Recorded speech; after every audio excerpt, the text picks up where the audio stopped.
lah dalam tipatan aset bangunan ini. So hari ini saya akan dibantu oleh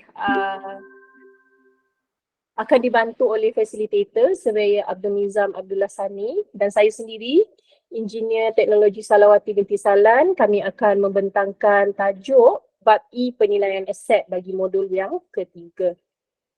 Okay, so seperti mana tuan-tuan dan puan-puan sedia maklum, penilaian aset ini bertujuan untuk memastikan bahawa keadaan dan juga prestasi aset di agensi tuan-tuan dan puan-puan berada pada tahap yang optimum dan boleh diharapkan. Maksudnya dari segi bangunan dan juga performance sistem komponen boleh menyokong kepada core business tuan-tuan dan puan-puan. So kalau katakan you all punya core business adalah sebagai sebuah hospital, bangunan tersebut hendaklah perform pada tahap yang optimum sebagai sebuah hospital. Okay. Penilaian aset juga adalah untuk memastikan bahawa penilaian aktiviti penilaian aset dilakukan dengan sistematik, cekap dan berkesan berdasarkan prosedur dan juga format-format borang yang kita telah establish di dalam tipata ini. Seterusnya, penilaian aset adalah untuk mengenal pasti status aset semasa seperti yang direka bentuk dan pada akhirnya akan menyediakan laporan perakuan tindakan susulan supaya tahap perkhidmatan aset memenuhi objektif organisasi tuan-tuan dan puan-puan. So kalau dalam kes penilaian aset dalam tipata bab E ini, ia ada dua kategori lah. Okay? Kita katakan sebagai penilaian keadaan aset dan juga penilaian prestasi aset. So kalau kita lihat di sini, okay, penilaian keadaan aset adalah merupakan suatu proses pemeriksaan, penilaian, pengukuran dan penterjemahan data terhadap aset bangunan, komponen, sistem yang mana akhir kepada output laporan itu adalah membantu tuan-tuan dan puan-puan dalam decision making ataupun tindakan susulan dari aspek penyelenggaraan, okay, pemeliharaan untuk bangunan warisan, ubahsuai naik taraf dan juga pulupusan. So kalau dalam kes penilaian keadaan aset ni yang kita biasa, saya pun rasa tuan-tuan dan puan-puan maklum bahawa yang biasa kita apply adalah building condition assessment, pemeriksaan keadaan bangunan. Yang mana pemeriksaan ini adalah melibatkan pemeriksaan secara menyeluruh ke atas bangunan, sistem daripada keadaan dia baik hinggalah pada tahap keadaan ataupun penemuan sangat kritikal. Satu jenis lagi penilaian keadaan aset adalah facility condition assessment yang mana kita punya garis panduan ini pada peringkat akhir menunggu surat arahan pemakaian daripada KPKR. Yang ini adalah fokus kepada mencari rosak sahaja. So kalau BCA itu adalah melihat kepada keseluruhan penemuan bangunan, tapi kalau FCA adalah fokus kepada penemuan-penemuan yang rosak sahaja. Okay. Seterusnya, penilaian prestasi aset adalah proses penilaian berterusan dan berskala terhadap prestasi sebenar secara kualitatif dan kuantitatif yang dibandingkan dengan benchmarking. Sama ada sasaran atau piawaian yang mana pada akhirnya juga hasil daripada penilaian prestasi aset ini, output dia adalah decision making untuk membantu tuan-tuan dan puan-puan dalam penentuan untuk penyelenggaraan, pemulihan, pemeliharaan, ubahsuai naik taraf dan pulupusan. Perbezaannya dengan penilaian keadaan aset yang tadi, penilaian keadaan aset itu adalah pemeriksaan keadaan fizikal bangunan. Tetapi kalau kita kata penilaian prestasi ini, dia akan ada lebih banyak parameter yang dia akan lihatlah. Sebagai contoh, dia akan consider dari segi asset condition, dia akan consider juga dari segi kecekapan operasi penyelenggaraan, dari segi aspek penggunaan ruang, okay, dari segi building energy intensity, indoor environmental quality dan juga kajian kepuasan pelanggan. So skop dia lebih luas, maksudnya bila tuan-tuan dan puan-puan nak menaik taraf atau ubah suai, dengan adanya laporan BPA itu anda akan dapat melihat dengan lebih besar lagi skop itu sebab you all akan dapat input daripada penghuni bangunan itu sendiri dari segi pengurusan ruang, penggunaan ruang. So dia akan membantu pihak PTF untuk decision making. Okay, seterusnya penilaian pasca menduduki ini adalah juga salah satu daripada subkomponen dari segi penilaian prestasi aset, di mana ianya adalah lebih kepada orang kata tinjauan terhadap kepuasan penghuni lah, okay, terhadap prestasi bangunan yang berdasarkan kepada 8 aspek. So dalam soal sidik tersebut dia akan bertanya kepada penghuni dari segi apa persepsi mereka terhadap kemudahan, persekitaran, okay, dari segi lokasi premis, reka bentuk seni bina, mekanikal dan elektrik, okay, dari segi aspek kebolehsenggaraan, kemasan bangunan dan juga keselamatan. So sekiranya daripada tinjauan aspek POE ini ada ditemui hasil dapatan daripada occupant yang mana perlu tindakan lanjut, maka POE tahap 2, investigatif dan juga diagnostik akan dijalankan. Okay, so itu adalah secara general lah, okay, mengenai penilaian aset. Okay, of course, bangunan ni macam kita jugalah, manusia. Kita pun ada isu kalau kita tak jaga kesihatan, kita tak jaga kulit, kita akan mengalami penuaan, kemerosotan, sakit, adalah bahagian-bahagian tubuh badan kita yang rosak. So sama juga dengan bangunan, dia akan ada mengalami kecacatan, kerosakan dan kemerosotan. Tiga kategori ni sebenarnya secara amnya kita selalu guna interchangeably kan. Tapi sebenarnya dia bila kita kata cacat tu, ia adalah masalah fizikal yang menjejaskan fungsi komponen bangunan, sistem ataupun peralatan yang mana ia adalah tidak mendapati reka bentuk dan spesifikasi. So disebabkan itu bila kita menerima bangunan baru, kita ada satu term kan, defect liability period selama 12 bulan ataupun 24 bulan, itu adalah fokus kepada sebarang kecacatan yang disebabkan timbul dalam tempoh defect tersebut. Okay, berlainan pula dengan kerosakan adalah masalah fizikal yang menyebabkan komponen bangunan, sistem atau peralatan tidak boleh diguna pakai dan diakibatkan sebenarnya berpunca daripada tindakan seseorang ataupun disebabkan oleh kesan persekitaran. Okay, kalau kita katakan sebagai merosot adalah masalah fizikal yang mengurangkan prestasi, okay, prestasi komponen, sistem ataupun peralatan yang disebabkan oleh pengurangan dari segi aspek kualiti, dari segi kekuatan bahan itu sendiri merosot, dari segi jangka hayat dan juga wear and tear. So makna kata bila kita tak laksanakan penyelenggaraan secara berkala ke atas bangunan kita, okay, kita tak melakukan pemeriksaan dan juga penyelenggaraan dan juga lain-lain keperluan seperti itu pun, maka kecacatan, kerosakan dan kemerosotan ini akan timbul pada bangunan kita. Ini adalah sepintas lalu apa yang kita katakan sebagai kecacatan lah kan. So kalau kita kat atas ni memanglah dekat tandas jubin atas ni memanglah tak ada siapa yang akan lihat. Tetapi mengikut spesifikasi ianya perlu ditutup dengan jubing. Okey, sama juga dengan gambar di bawah ini yang mana kita lihat dari segi aspek masalah reka bentuk lah. Kalau orang yang kurus dia bolehlah duduk dalam yang sebegitu sempit, tapi kalau untuk orang yang saiz dia berlebihan mungkin dia tidak akan selesa. Okay, so kalau kerosakan disebabkan oleh tindakan seseorang kan, vandalism, penggunaan, okey. Boleh jadi juga kita lihat macam dalam gambar ni adalah pecah pada apron yang disebabkan oleh lendapan tanah. Okey, keretakan pada dinding yang juga disebabkan oleh lendapan tanah. So ini yang kita katakan sebagai kerosakan.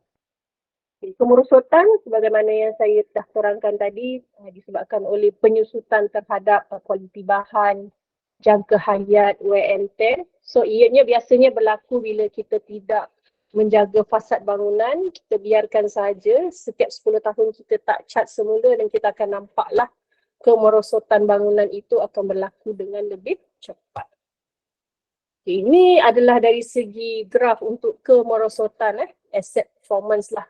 So kalau kita anggap bangunan kita jangkaan penggunaan adalah sebanyak 30 tahun dan kita memang tidak buat apa-apa maintenance, zero maintenance, so dia akan pada 10 tahun pertama tu dia akan mengalami slow deterioration. Bila masuk tahun ke-11 hingga tahun ke-20 tu dia akan mengalami kemerosotan yang lebih tinggilah, fast deterioration. Dan seterusnya pada tahun ke-21 hingga tahun ke-30 dia akan mengalami very fast deterioration. Ini pada peringkat kalau memang kita tak lakukan apa-apa, memang kita guna sampai rosak. Okey. Tetapi bila kita ada katakan timely maintenance, dalam I think dalam kita punya agensi kerajaan, kita tidaklah mungkin pada tahap zero maintenance ini, mungkin ada tapi very kecil. Mungkin kita ada timely maintenance tapi kita melaksanakan secara tidak smart, non-smart way. Yang mana kita melaksanakan secara infrequent maintenance and repair. Okay, so kalau kita tengok graf tu memang walaupun kita buat perbaikan, dia hanya naik pada good level sahaja, and then dia drop bila kita tak buat apa-apa, kita kumpul lagi kerosakan, dia pun hanya naik sedikit pada fasa just tolerable. Sebaliknya, okay, kalau kita laksanakan penyelenggaraan bangunan in a smart way, especially untuk bangunan-bangunan kompleks yang mempunyai sistem mechanical, electrical yang banyak dan kompleks, ini lebih penting untuk penyelenggaraan secara berkala PPM itu dilaksanakan, yang mana dari segi grafnya akan menurun dengan kadar yang lebih slow, dan dari segi pada tahap good level tu dapat dipanjangkanlah. Alright. Okay, so saya itu adalah orang kata pengenalan lah sedikit mengenai penilaian aset ni. So untuk berkenaan dengan TIPATA ni, seperti mana kita sedia maklum, penilaian aset seperti yang fasa-fasa yang lain juga dia ada dua bahagian kan, pelan penilaian aset dan pemantauan. Satu lagi adalah pelaksanaan penilaian aset. So hari ini saya akan menerangkan tentang pelan penilaian aset, iaitu pelan perancangan untuk aktiviti penilaian keadaan dan prestasi bagi setiap premis, yang mana dia bertujuan untuk memastikan keadaan dan prestasi aset sentiasa berada pada tahap yang optimum dan boleh diharapkan.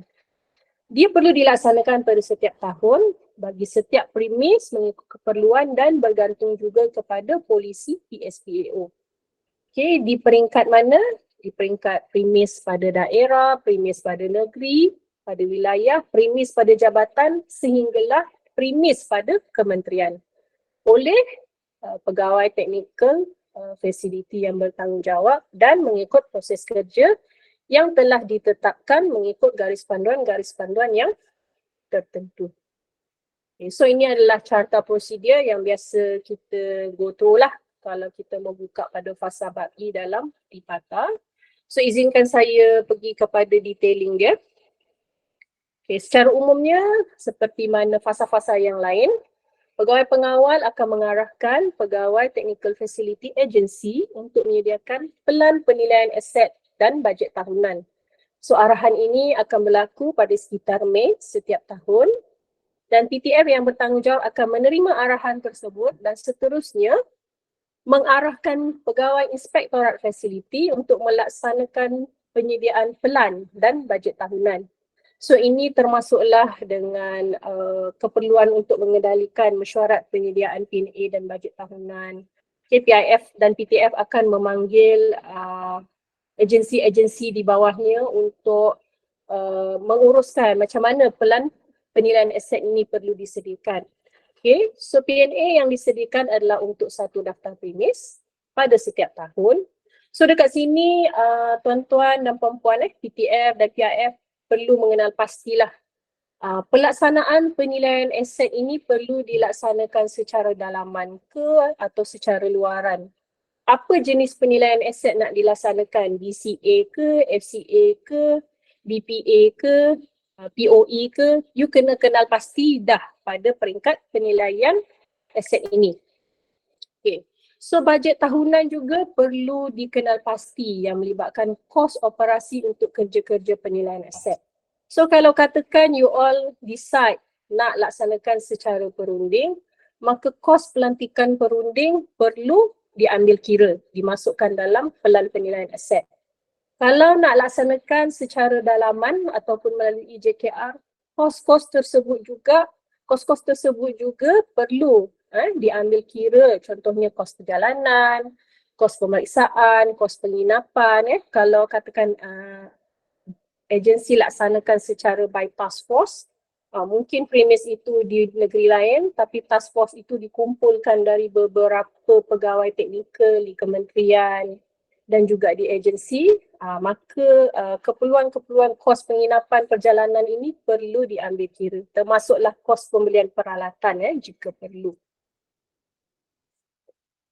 Okay, kemudian PTF juga akan mendapatkan input data awalan dan bajet tahunan pada Jun lah, seperti yang mana saya telah terangkan tadi. So pelan penilaian tersebut saya rasa tuan-tuan dan puan-puan pun dah biasa. Okay, sebegini rupa dia yang kosong. Saya akan tunjukkan yang contoh pengisian lah. Okay, contoh pengisian. Saya harap tuan-tuan dan puan-puan dapat nampaklah apa yang saya share ini. Okay. So kalau contohnya pelan tadi ni, ini adalah contoh yang dah isi lah. So kalau tahun tu, tahun penilaian dibuat. Okay, 2023. Kementerian, jabatan, agensi dan juga premis. Macam contoh saya letakkan kementerian saya sendiri di Jabatan Kerja Raya. Premis adalah kompleks ibu pejabat JKR. Nombor DPA ni pun kena isilah. Okey. Rujuk kepada nombor pendaftaran daftar premis aset. Okay, kandungan ada pendahuluan, objektif, carta organisasi, okay. Skop dan aktiviti penilaian aset, penyediaan keperluan sumber, kawalan rekod penilaian aset dan juga rujukan. So setiap daripada konten untuk setiap topik ni telah dinyatakan di sinilah sebagai contoh menjelaskan maklumat mengenai premis berkaitan. Okay. Untuk objektif kita hendaklah menjelaskan maklumat penilaian aset agensi dan seterusnya. Ini disediakan oleh penyedia laporan penilaian, itu pegawai ataupun kaki tangan PIF yang bertanggungjawab lah. Alright. Dan juga ditandatangan oleh PTF yang bertanggungjawab.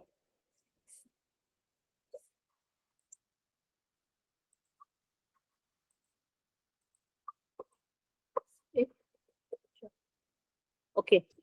So ni saya letakkan sebagai contoh lah. Macam mana tadi kita dah tengok kandungan dia adalah pendahuluan, objektif. So bagi tuan-tuan dan puan-puan dapat gambaran sikit lah. Pelan ni kalau katakan pendahuluan ni kena ada maklumat premis aset.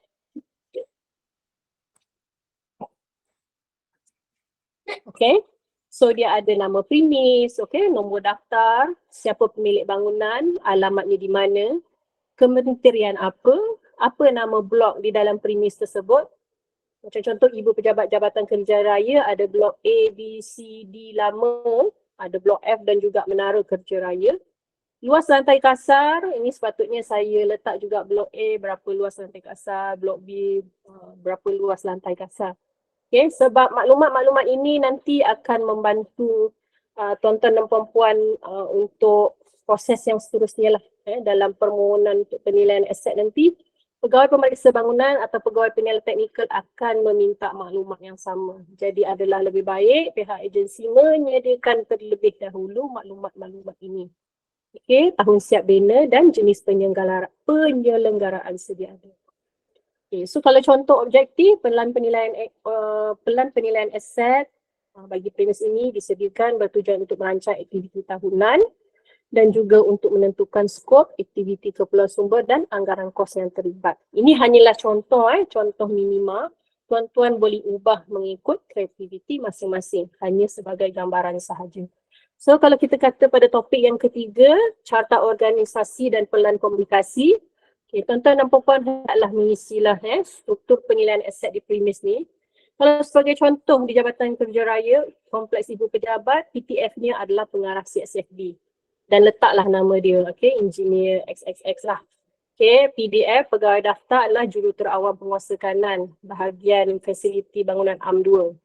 Okay, kalau PIF adalah juruterawam penguasa BPKS, siapa nama dia. Okay, POF juruterawam penguasa kanan, BPF KKR. Ini I think bahagian pengurusan fasiliti lah. Dan di bawah PIF ni akan ada barisan pegawai penilai teknikal dan pegawai pemeriksa bangunan. So untuk pelan komunikasi dan aktiviti penilaian aset, kita hendaklah menyatakan tugas pegawai atasan dari segi dia punya tugas dan tanggungjawab lah. So kalau dalam kes ni PTF, PIF dan juga staff PIF. Contoh yang saya letakkan ni sebenarnya adalah apa tugas seperti mana dalam TIPATA lah. Cuma saya rewordskan balik. Contohnya PTF menerima arahan daripada pengawal-pengawal bagi penyediaan pelan dan mengarahkan PIF untuk laksana penyediaan pelan, mohon dan menyelaras peruntukan, memantau aktiviti dan juga pembentaran dalam fasiliti. Begitu juga dengan PIF, dia akan sediakan pelan penilaian aset dan penyelarasan maklumat dalam APM PATA, mengarahkan laksana penilaian aset selaras dengan skop dan sumber yang telah diluluskan, menerima laporan pemeriksaan dan penyediaan laporan pelaksanaan penilaian aset. Okey. Seterusnya, bila kita pergi kepada skop dan aktiviti penilaian aset, ini adalah contoh lah. So skop tadi kita kata ada dua, penilaian keadaan aset dan juga penilaian prestasi aset. Aktiviti katakan untuk premis JKR ni saya nak buat BCA pada semua blok yang saya nyatakan tadi dan juga POE. Untuk aktiviti. So butiran aktiviti ni saya masukkan adalah apa proses yang terlibat di dalam melaksanakan BCA ini. Amnya kita kena kaitkanlah butiran aktiviti ni dengan keperluan sumber. Sebab mungkin ada sumber yang menggunakan duit, ada sumber yang kita tak perlukan duit tapi kita perlu mohon. Okay, so sebagai contoh pelantikan PPT, lawatan tapak, mesyuarat koordinasi, pemeriksaan di tapak dan juga penyediaan pelaporan. Alright. Ini okey. Penceritaan di bawah ni pun saya dah tulis lah, saya ringkaskan sahaja. Kemudian keperluan-keperluan sumber ni kita perlu identify lah. Okay, pelantikan PPT, lantik. Okay, dalam kes ni lantik JKR. Ataupun mungkin pelantikan PPT secara perunding. Kita kena letakkan di sinilah. Okay, lawatan tapak, kita perlukan pengangkutan, kita mungkin perlukan TNP perjalanan, kita perlukan kos untuk makan dan minum, kita perlu tempah bilik mesyuarat. So semua itu perlu diambil kira pada peringkat pelan. Okay.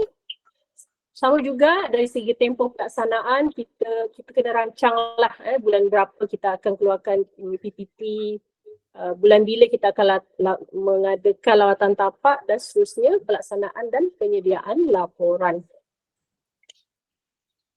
Okay, selepas kita laksanakan F81B, kita akan ke 1C yang mana ringkasan itu kita akan bawa fasa BCA tadi. Okay, skop penilaian keadaan dan penilaian prestasi. Aktiviti sepatutnya tulis penuh lah, tapi yang ni saya tak tulis penuh. Sebenarnya BCA dan POE tahap 1. Okay, objek sebagai, apakah objek sebagai yang kita akan gunakan untuk kos yang terlibat dan berapakah nilaiannya. Okay, contohnya BCA saya perlukan 15,000 dan POE saya perlukan 5,000. Kaedah pelaksanaan secara dalaman oleh pasukan JKR sendiri. So total cost ini adalah 20,000. Right, catatan adalah apa-apa sahaja maklumat yang perlu dan penting berkaitan dengan analisis keperluan sumber. Seterusnya dari segi kawalan rekod dan penilaian aset, tuan-tuan dan puan-puan kena masukkanlah dalam PNA ni lukisan siap bina. Okay, tempoh, sepanjang tempoh bangunan digunakan dan tiada perubahan pada lukisan. Dia tak ada tempoh 7 hari, 7 hari. 7 tahun, lukisan siap bina memang tidak boleh dibuang lah, nanti akan susah untuk proses-proses seterusnya. Lukisan terukur terkini juga perlu disimpan di sepanjang tempoh bangunan digunakan, rekod pendaftaran bangunan. Dan sekiranya ada laporan BCA yang terdahulu, okay, dan juga kena dimasukkanlah laporan BPA terdahulu sebab mungkin ia akan menjadi rujukan di masa hadapan. Okay, rujukan adalah dokumen yang dirujuk dalam proses penilaian. Contohnya macam saya letakkan sini adalah dokumen TIPATA, okay, garis panduan penilaian BCA, garis panduan BPA, garis panduan POE dan seterusnya. So selepas daripada ni, ianya perlu disediakan dan disahkan oleh PIF dan PTF. Okay, so itu adalah contoh.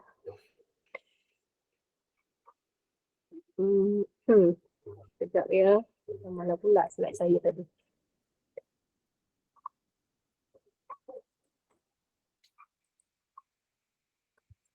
Izinkan saya sambung sikit lagi, tinggal berbaki 3 minit.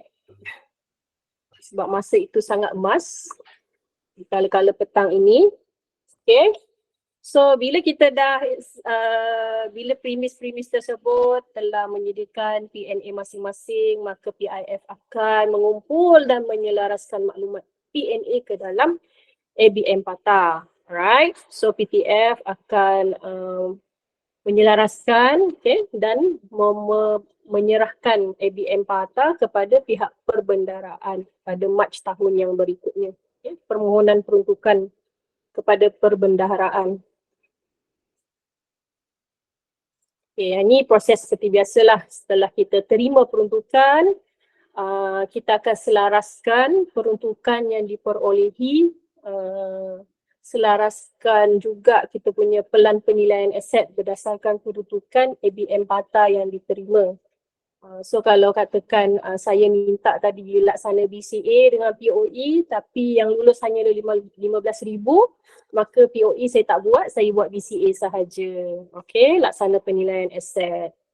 Dan seterusnya, PTF hendaklah memantau pelaksanaan tersebut dan juga membentangkan dalam JK Park Facility mengikut tempoh yang ditetapkan.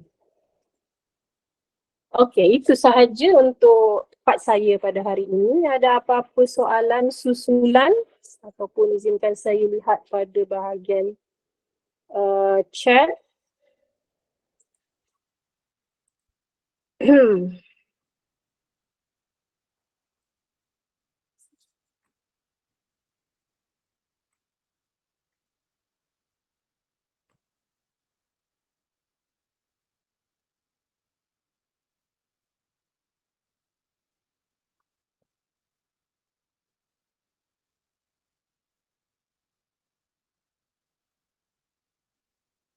Okey, nota dengan slide benar. Slide ini saya telah kemas sini. Saya boleh share, nanti saya sharekan dia punya ni lah. Saya drive, memang dah upload dalam drive. Saya share dekat sini sebentar lagi. Okey, untuk maklumat, pengisian borang yang penceramah bentang boleh rujuk dalam folder contoh. Oh ya betul. Ini puan JKR kita urus dia. Cuma ada berbeza sikit lah dari segi contoh pengisian yang saya bentangkan tadi tu adalah sebenarnya yang terkini lah daripada contoh pengisian yang lama tu. Alright. Contoh pengisian maklumat tak ada. Kita akan upload dalam drive kemudian. Okey, itu maklumat daripada pihak urus dia. Saya pun akan kongsikan lah kepada pihak urus dia.